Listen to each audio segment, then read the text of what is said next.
This is a News 8 special report from Wood TV. Good afternoon, everyone. I'm Donovan Long. We are breaking into programming to bring you an update from city leaders in Grand Rapids. They are responding to the violent protests that happened last night. Let's listen in right now. Chaos and destruction have no place in our city. Violence does not solve any problems, neither does destroying our city. This does not represent who we are. Who we are is what we all experienced this morning as hundreds and hundreds of people came out to restore our city. I'm heartened by all of the volunteers and downtown business and property owners, Downtown Grand Rapids Inc. employees and staff from our Public Works and Parks Department. The list goes on and on. The number of people who came down at the first sign of light to start the cleanup. They brought brooms and buckets and a desire to take back our city, and we are forever grateful.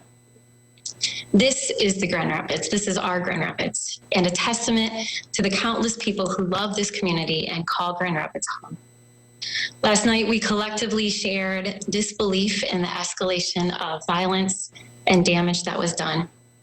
Our chief will take some time to share with you more details about the response. One thing that I am very grateful for is that none of our public safety officers or community members were injured. My number one priority is safety and doing everything that we can to ensure your safety. I'm now going to turn it over to our city manager, and then I'll return at the end for some additional comments. Thank you, Mayor, and good afternoon, everyone. It's very unfortunate we're having this press conference. We're in the middle of managing two public safety and public health issues. We're managing a public health issue regarding COVID, and in the midst of that, we now are confronted with this public safety issue that complicates that in terms of many people who were unsafely gathering, as well as causing additional damage to property. And as the mayor said, we're very unfortunate we didn't have any severe injuries among our staff. There was one minor injury. We have anticipated that this may occur. We certainly have always attempted to hope for the best, but prepare for the worst. And so we did have plans for this. Our Emergency Operations Center has been open since the middle of March with the beginning of the pandemic. And this is one of the scenarios that our team had planned for. However, because of the march that ensued, we did not know the number of people that would gather. And I think our numbers were much larger than what we've seen gathering in other communities, particularly across the state in the Midwest. The crowd estimates are that we had somewhere between 3,000 to 4,500 unplanned marchers. This was not a permitted event. We did not have a march route in advance. The organizers did not, even their intentions were very peaceful, and we certainly understand the pain that's sweeping across our nation due to some of the historic and current injustices around community and police relations. We have always found a way to work in a more collaborative way with community to affect good systemic policy change. So we were a little bit surprised by the turnout last night, and even with that, it made several attempts to be collaborative with those that were attended the event. I want to thank our law enforcement and firefighter personnel. They demonstrated a significant amount of restraint and patience and de-escalation. What you saw last night is the evidence of some of the things we have been doing to improve our community and police relations.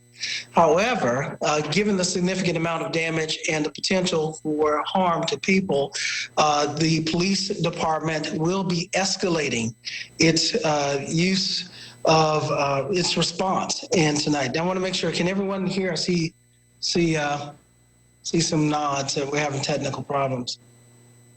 Can everyone still hear? Okay, great.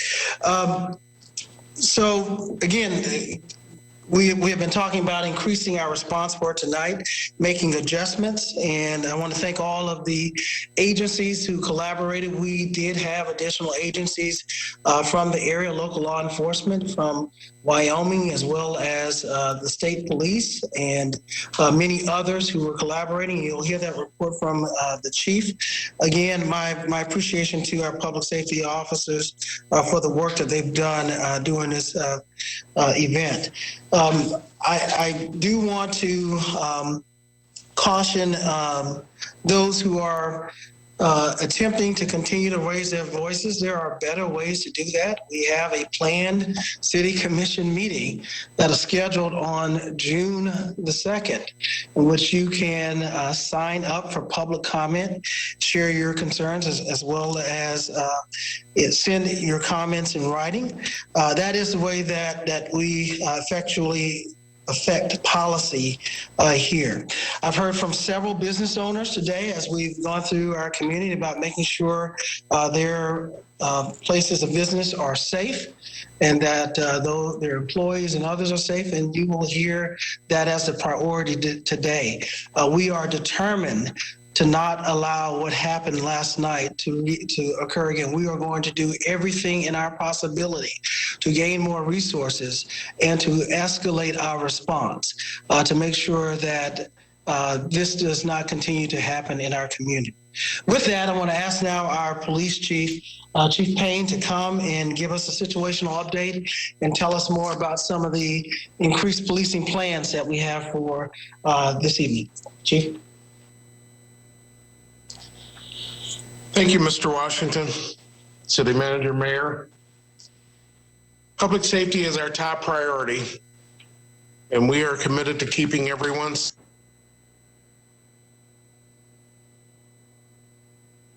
I am disappointed by the actions of some to attempt to disrupt our ability to keep the community safe.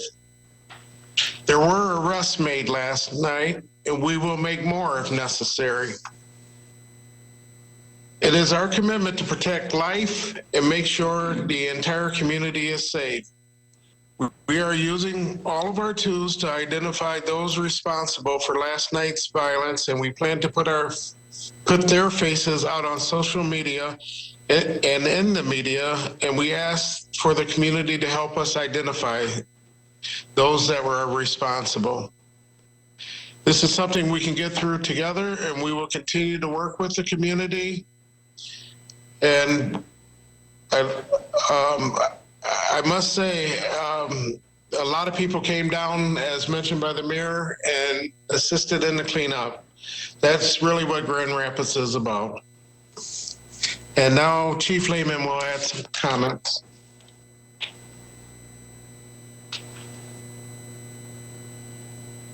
Thank you. I'd like to give you a brief update on the fire department's activity last night. The EOC was opened at approximately 5:30 last night and staffed appropriately. Fire units, we upstaffed our levels to meet the potential for what could happen last night. And we had adequate staffing to be able to respond to incidents. However, we did not have secure assistance due to the number of riots going on to be able to enter areas and put out and extinguish fires in a timely manner.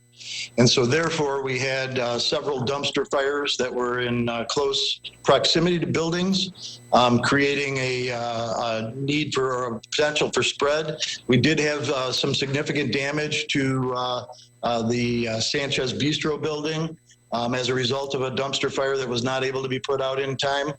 We also put out 7 car fires, 5 of those being squad cars that belong to the city of Wyoming, and then 2 to the city of Grand Rapids. Several other dumpster fires located throughout the city that were all intentionally set, as well as 3 structure fires, which also were arsons. This is not an environment that we're used to responding in. We're not used to having things thrown at us as we respond to try and assist in our community. That is not the job that our folks signed up for. That is not the way that we deserve to be treated within our community. And we are out here to serve and protect, and that's what we'll continue doing. And we hope and pray that everybody will take a better, more measured approach to this evening. Thank you.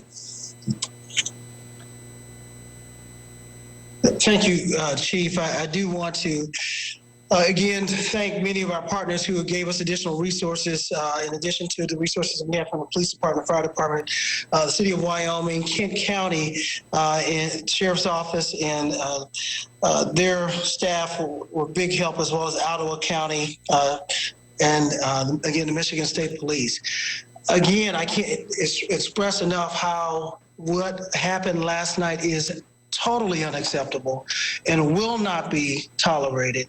And our law enforcement officers will use every means of appropriate force to prevent what is happening tonight. I know there were questions about why we didn't have officers more aggressively respond to some of the violators, and there are reasons. Last night, one of the first places we were not prepared for the march, the police department headquarters was under attack. The entryways of both, people were trying to compromise the department and replicate what was being done in other cities, and we would not allow that to happen. That took a tremendous amount of resources, but we still had other officers deployed throughout the downtown area. Once we were able to secure the department headquarters, you saw then increased deployment and other officers throughout the downtown area. Tonight, we will have significantly more presence. And again, I can't reemphasize enough how law enforcement officers will use every appropriate measure to reduce the amount of criminal activity that we had tonight. This is not the night you want to try it. This is not the night you want to try it. So with that, I'm going to ask the mayor to come and share some announcements about some of the increased resources that we will be using to police our community. Thank you, City Manager. So I want to stress a few things again. The first thing I want to stress is that your safety, the safety of everyone in the city, is my top priority, and that we are going to do everything we can to prevent another wave of violence in our city. So after a significant review of the events from last night and current concerns that we have, I've decided to enact a proclamation of civil emergency, and that will take place for the next 48 hours. This will result in access to additional resources, including support from our National Guard. This order will be coupled with the enactment of a temporary curfew that will begin tonight at 7 p.m. and stay in effect until 5 p.m. And that will be for the next 2 nights, both tonight and tomorrow night. We will then assess the situation, and as the City Commission comes back together on Tuesday, we will talk about whether that needs to be extended. A nighttime curfew is necessary in order to prevent additional violence and to maintain order. I urge every single one of you in this community to adhere to the curfew and to come together and help make sure that everyone is safe and that we don't see violence anywhere in our city. Before I turn it back to Chief Payne, I also want to take a moment to thank a few folks. I want to thank our governor and our lieutenant governor, who were quick to respond and have been in communication with us all morning. I really appreciate their incredible support. I appreciate the support of all of our surrounding jurisdictions. The outpouring of support that we have all received, both from surrounding communities and throughout our state, has been overwhelming. Before I turn it back to the chief, I just want to say that I, like so many of you, we pray for unity and for all of us to come together, not just in our city, but across the country. And I remain, even in light of everything that has happened, I remain unbelievably optimistic in the spirit of our community in coming together and working through issues, complex issues together. So with that, I'll turn it back to Chief Payne.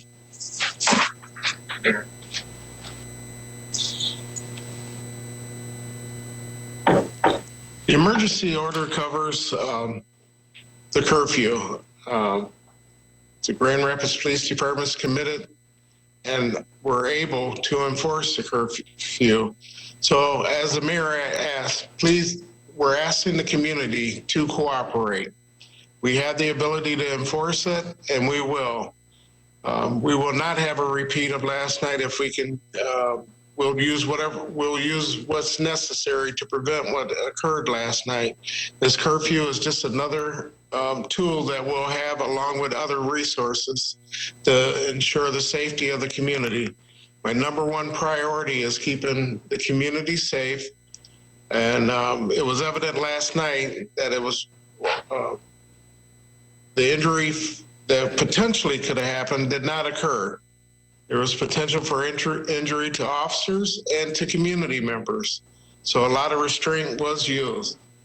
We will make arrests tonight if this continues. And I know that Grand Rapids can rise above this and we can have a good community. The curfew, I want to make sure the curfew hours are 7 p.m. to 5 a.m. I'll repeat, 7 p.m. to 5 a.m. Those are the hours for the curfew. We're asking for the community's cooperation, and then let's have a safe night tonight. All right, thank you, all of you. So we'll open it up to questions from the media. President Trump has spoken out saying that Antifa is a terrorist organization. Can you comment if you believe there was an Antifa presence last night here in Grand Rapids? We're not able to hear that question.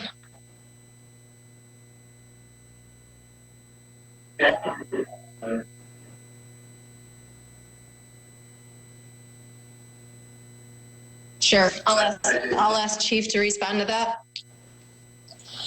Yes, we're still investigating. We're trying to identify those that were involved.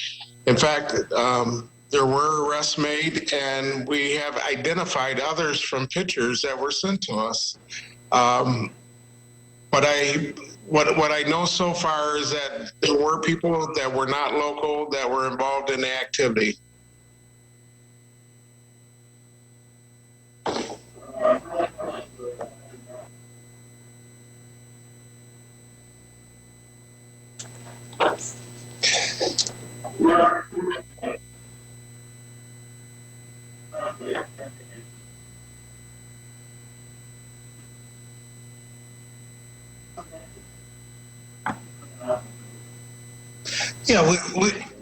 Yeah, it's been across the country. There have been 25 or 30 cities. I was surprised at the behavior that occurred here, but we had planned for the worst. We were not caught off guard, and in fact, it was not a possibility. We had increased staff, and the chief was staffed up for it. But certainly, we don't expect our community to behave in this manner. So this is not common behavior. So in that way, this is surprising for the city of Grand Rapids. This is not who we are or who we want to be. But certainly, it was not without planning. We had anticipated. That was the reason why we had a higher amount than normal staffing of police officers as well as other agencies that had cooperated with us. So we had planned for it, but certainly what was surprising was the turnout. According to our numbers, the turnout in Grand Rapids, based on what I've read, was higher than the turnout in Detroit, for example.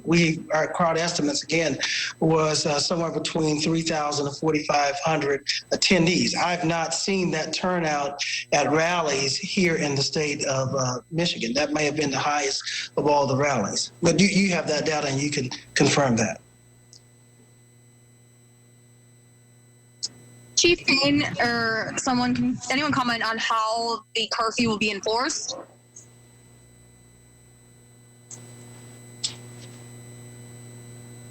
Yeah.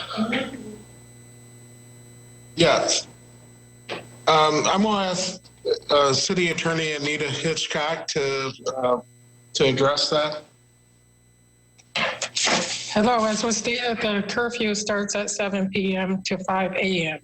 Anyone in violation of the curfew is considered to be, will be charged with a misdemeanor, which is up to 90 days in jail and up to $500 in fines and costs.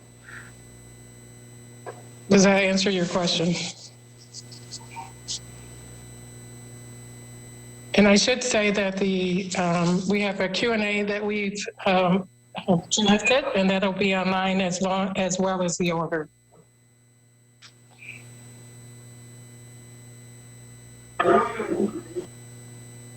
That there may be another march tomorrow night, not tonight, but tomorrow night. We're hearing that. Is the city anticipating this, and could that curfew be extended if you learn that there may be another march tomorrow? Yes, right now the curfew, which we're allowed to do by charter, is for 48 hours. After 48 hours, the mayor will have the authority, along with the approval of the commission, to extend that.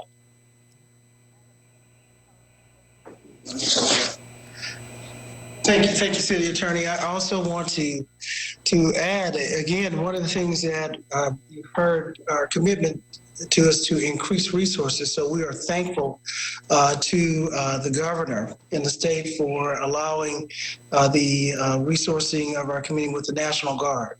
So there will be significant number of law enforcement presence tonight and in the coming days to curtail what happened last night.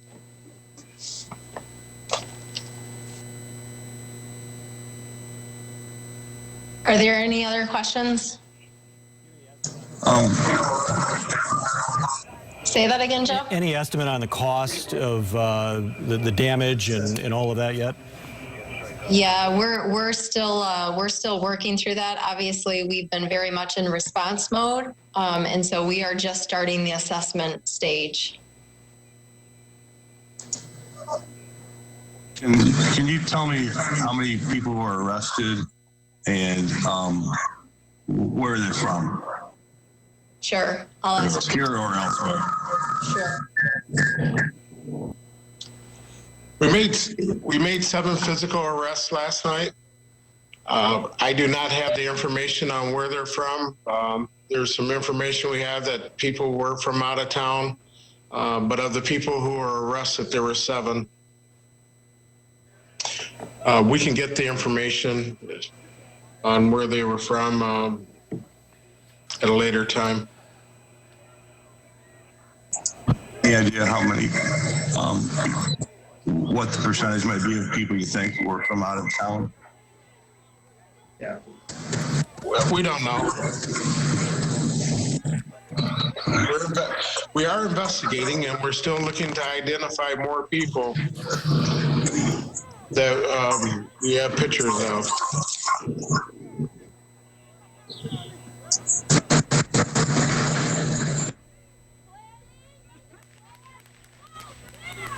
Was there another question? I thought I heard someone else.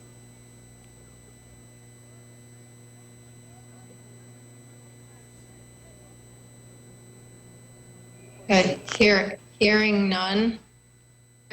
So we will issue a media release with all of this information, including links to the order as well as the FAQs that were mentioned. So thank you for joining us this afternoon.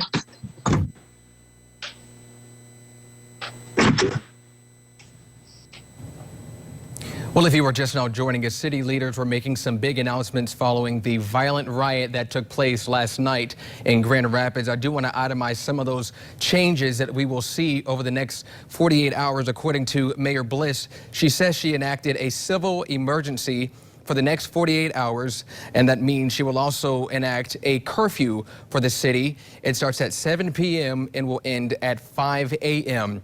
The city attorney saying anybody who violates that curfew will be charged, or can possibly be charged rather, with a misdemeanor or face a fine. We do know that according to GRPD Police Chief Eric Payne, he says his office made 7 arrests. He says there will be more people to police the streets tonight, especially following the unrest we saw in the city last night.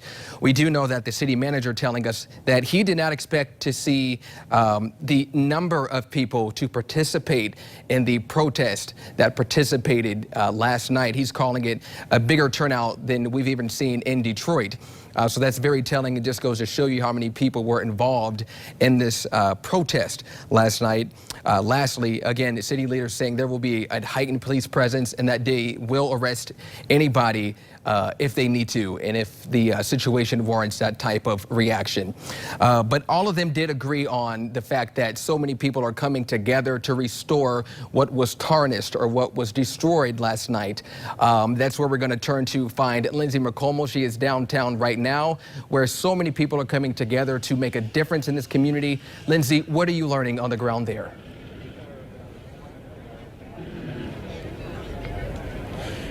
Yeah, Donovan, we right now are at Rosa Parks Circle, and really what's been remarkable is to see how quickly cleanup has been achieved since what we saw the destruction last night and well into the morning hours. I want to direct your attention first to Rosa Parks Circle. People have come down here, brought chalk.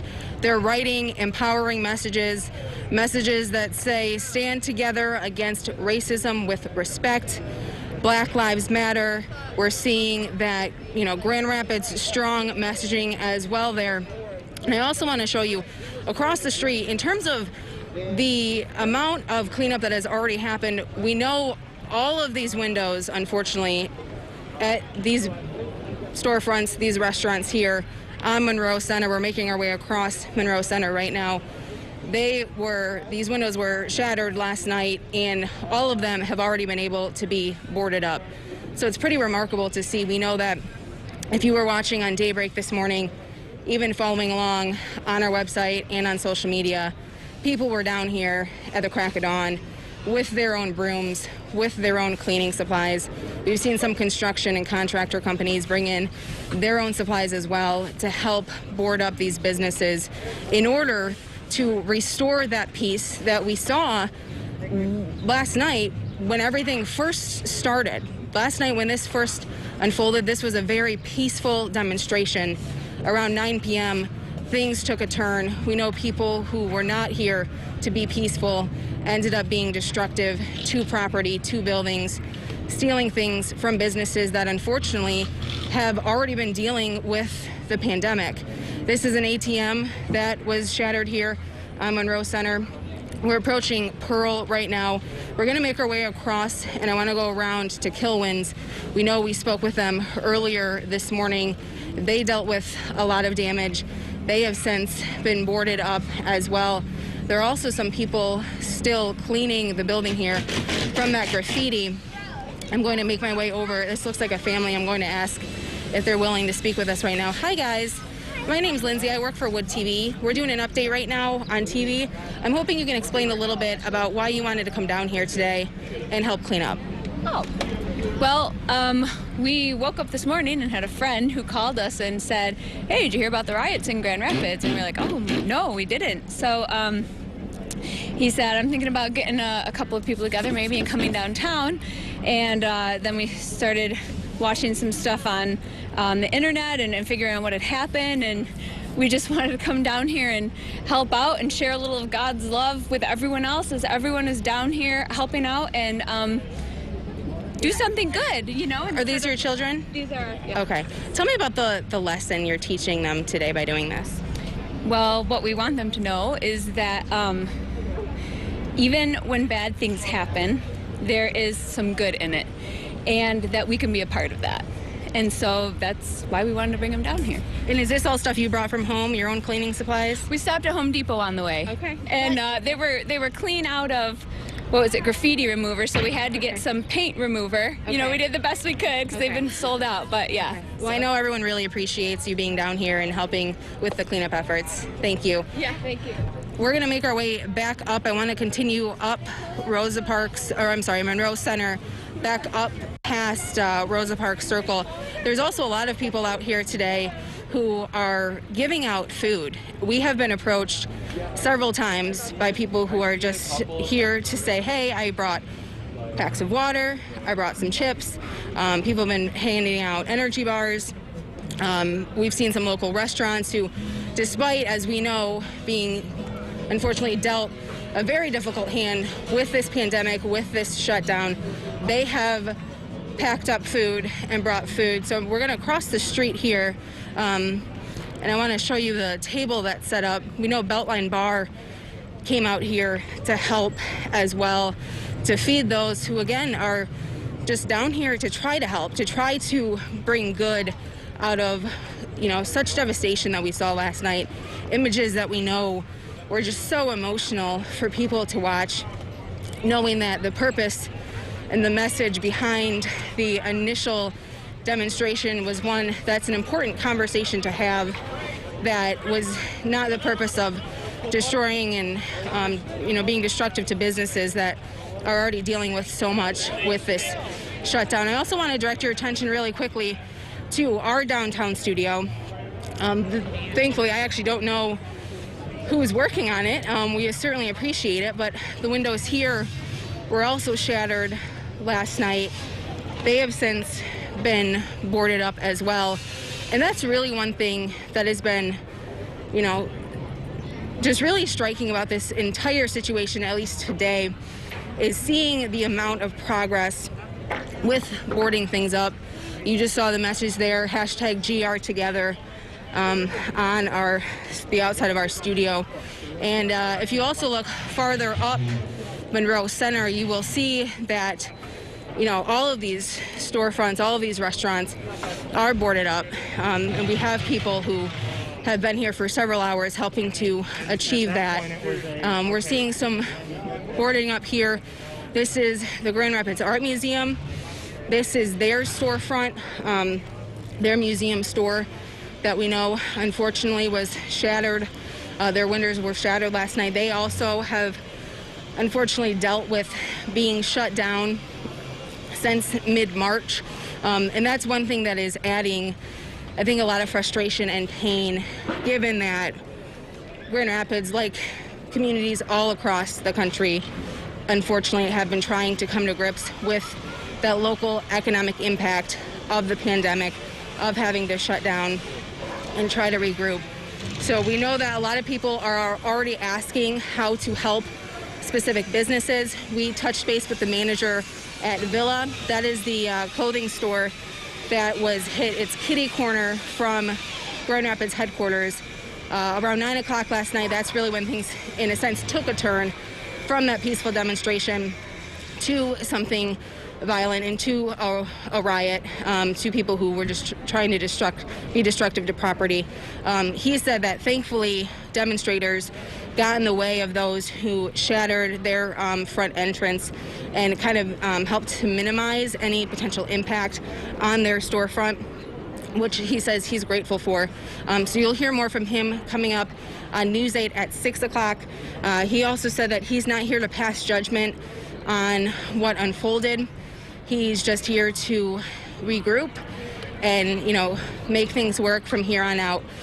So we will continue to speak with those who have been down here this morning. We also know we just heard from city leaders. We'll have more from that as well. But Donovan, for now, I'm going to send it back into the studio. Live in downtown Grand Rapids, Lindsay McComo, News 8. Lindsay, it is very touching and very heartwarming to see so many people coming together. I just want to rehash a quote from a woman that you just interviewed. She says, even when bad things happen, there's some good in it. And it seems like that is reflected on the ground where you are. Yeah, certainly. Powerful stuff. Very powerful indeed. Lindsay, thank you so much. Alrighty, folks, we will continue following the aftermath of this violent riot that happened last night in our city. And we will also focus on the good that is coming out of such a horrible situation. Make sure you connect with us online and on our broadcast. We'll see you right back here tonight at 6 o'clock. Be safe.